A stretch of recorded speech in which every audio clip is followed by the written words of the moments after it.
Mon partenaire est décédé, nous dit-elle. Puis-je occuper gratuitement le logement qui constituait notre résidence principale et demander à ses héritiers de payer les différentes charges liées au bien?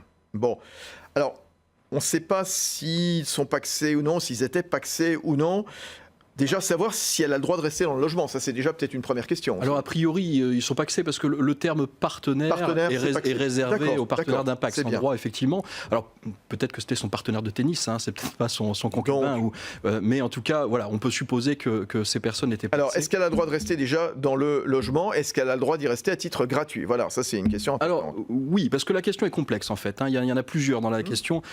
Par principe, oui, on a le droit pendant 1 an, quand on est partenaire d'un Pacs, de rester gratuitement dans le logement. 1 an. Et à ce moment-là, il y a 2 questions qui se posent. C'est est-ce que le logement, s'ils en étaient propriétaires, les partenaires, est-ce qu'il n'y a qu'un seul des partenaires qui en était propriétaire?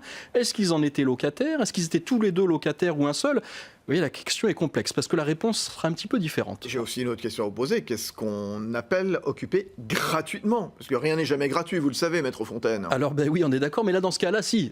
Dans ce cas-là, c'est la loi qui le prévoit. Cette occupation, elle est véritablement gratuite. C'est-à-dire que c'est la succession qui est redevable envers le partenaire occupant à titre gratuit de cette occupation. Donc, les loyers, les indemnités d'occupation, les charges locatives, les impôts locaux, qu'est-ce qui paye tout ça? C'est la succession qui le C'est la succession. Donc elle est vraiment gratuitement dans le logement qu'elle occupait avec son partenaire décédé. Tout à fait, du fait des droits qui lui sont accordés par le Code civil, effectivement.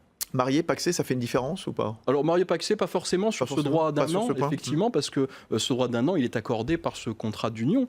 Par contre, on a une autre question au-delà de ce contrat, de cette durée d'un an. Oui. C'est de se dire, est-ce que éventuellement, on pourrait concevoir cette gratuité pour une durée plus longue? Ah oui, alors donc. Alors pour le mariage, c'est un droit qui existe, effectivement, sur une décision du conjoint. Par contre, c'est pas un droit gratuit cette fois-ci. Autant l'année est gratuite, autant si le choix est fait sur la possibilité de conserver l'utilisation du logement, c'est plus un droit gratuit. Dans le Pacs, c'est pareil, ce n'est pas prévu, ça, et il faut qu'un testament ait prévu cette disposition, sous réserve qu'elle soit applicable, parce que c'est un petit peu compliqué, le droit des successions. Et à ce moment-là, là encore, ce ne serait pas un droit forcément gratuit, mais il faudrait regarder le testament, ce qu'a prévu le testament. Donc au bout d'1 an, c'est soit elle va payer, soit éventuellement, il la sortent ou pas, non? Elle s'en va, oui, tout à fait. Ouais. D'accord. Alors sauf, c'est pour ça que je vous disais tout à l'heure, la question est un petit peu plus complexe. Imaginons le cas... Comment on protège son partenaire de Pacs en cas de décès? Est-ce qu'il y a peut-être des... il y a des possibilités. Oui, il y a des possibilités, d'accord. On a le testament, il faut rencontrer son notaire pour rédiger un testament qui soit applicable et qui soit performant dans cette volonté de transmission. Après, je vous disais tout à l'heure, on ne sait jamais, imaginons qu'on soit en location. Oui. Si les 2 partenaires avaient signé le bail, la personne peut rester dans le logement. BFM Business, le club du droit, passez-moi le notaire.